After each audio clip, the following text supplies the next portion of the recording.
আলহামদুলিল্লাহ, রাস্তা ব্যবসা বাণিজ্য সবাই ভালো চলতেছে।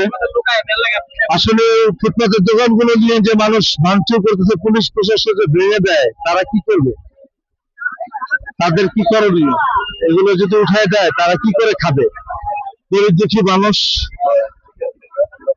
যদি এখান থেকে দোকান উঠে দেয়, আপনাদের অবস্থা কেমন হবে?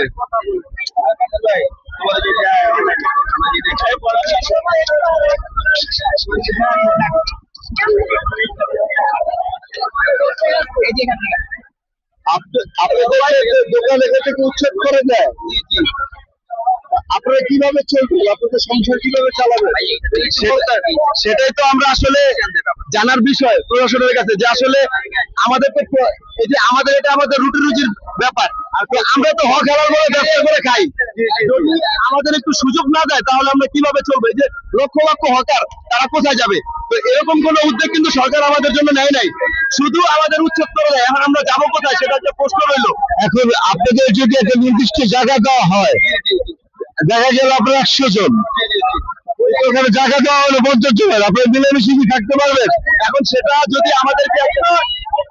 আমাদেরকে একটা জায়গা দেওয়া হয়, আমরা অবশ্যই মিলেমিশে করতে পারবো, কিন্তু আমাদেরকে একটা জায়গা দিতে হবে, একটা স্থান দিতে হবে। তা না হলে আমরা করবো কি?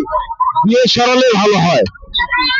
আসলে এই ব্যবসা অনেক ক্ষতি হয়ে যাচ্ছে, এরকম আমাদের ফ্যামিলি নিয়ে চলতে অনেক কষ্ট হয়ে যাচ্ছে। তো আসলে আমাদের এই সমস্যাটা দেখার কেউই নাই। তো অবশ্যই সরকারের কাছে একটা দাবি থাকবে আমাদের, যে যাতে আমাদের প্রবলেমটা খুব দ্রুত সমাধান করে দেয়। ধন্যবাদ।